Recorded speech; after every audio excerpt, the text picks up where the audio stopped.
Hey YouTubers, Deputy Dog 24 here.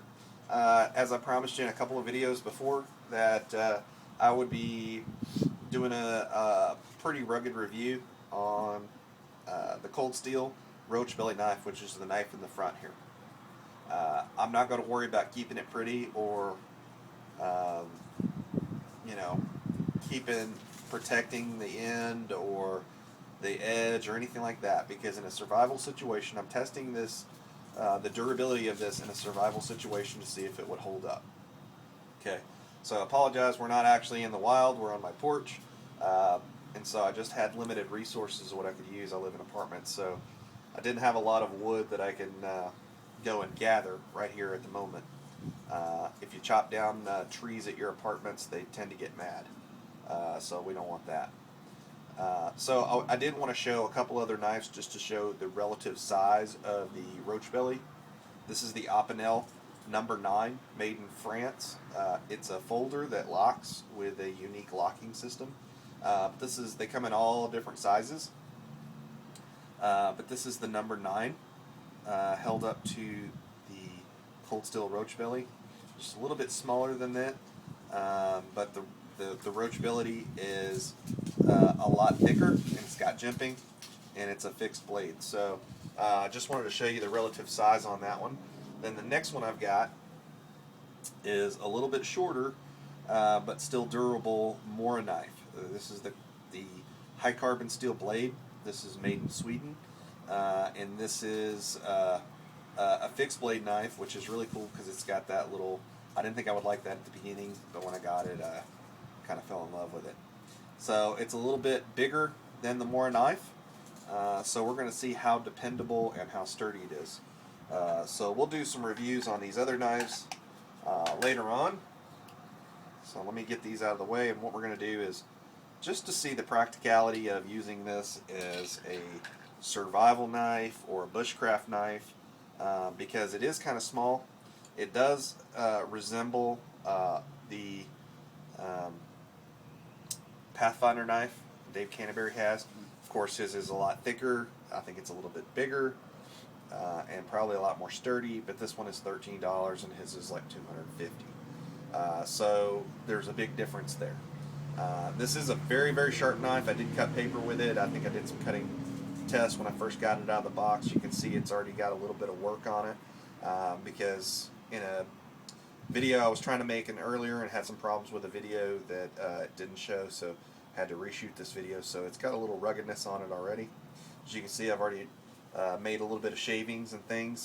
This is a stick I had in the apartment. I was making something else out of it, so I just wanted to show the ease of making shavings and a feather stick using this knife. And yeah, this is soft wood. I believe this is some scrap pine, but you know, you make feather sticks and things like that, or you could just cut those off and use that as shavings or whatever. It does slice through, especially if you start putting pressure down. I'm not putting that much pressure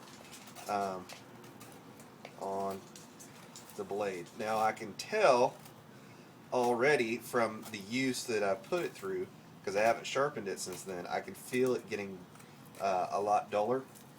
So I think it dulls pretty quickly. I still feel, you know, you still could cut you pretty good.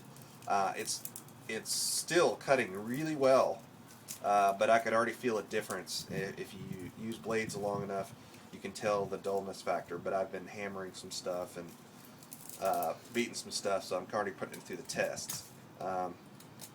So let's just take all those off. And I know if you guys out there, especially you young guys, don't ever pull a knife towards you like this, but that's the way I do it.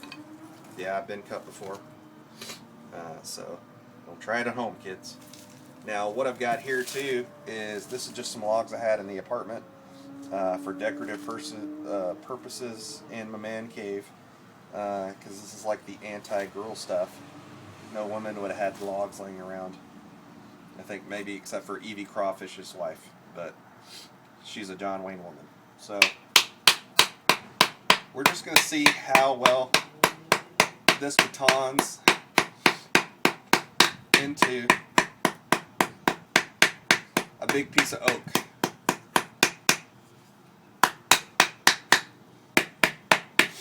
Now, I know in real life, in a survival situation, you're not going to take a 6-inch around piece of oak and try to hack it to pieces with a blade this size. But this is what I have.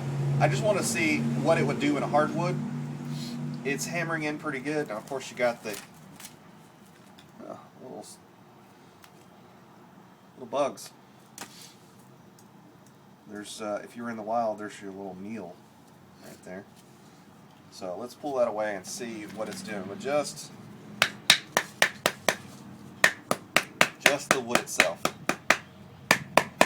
Now you can see the problem I'm having too is if you're going to be batoning wood, you're going to have to do it something this size because you're not going to have a lot of batoning area to work that knife blade down. Okay, but the reason I wanted to do this test was to see how easy it would slice through that wood. Now, as long as I have batoning area right here, it does go into that wood pretty well. As leverage factor, let's see. You can use this as a pry bar.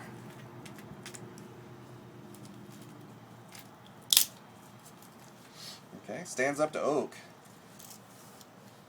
Not that you would ever use this, and this wood is very, very wet still. It looks dry, but it's, feel the moisture coming off of it. Okay, so I would give it, yeah, passing on that, but it still feels a little flimsy to be using it for that.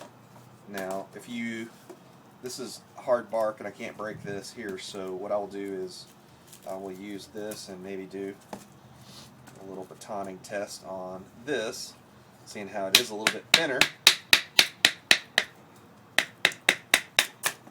Okay, so that did work.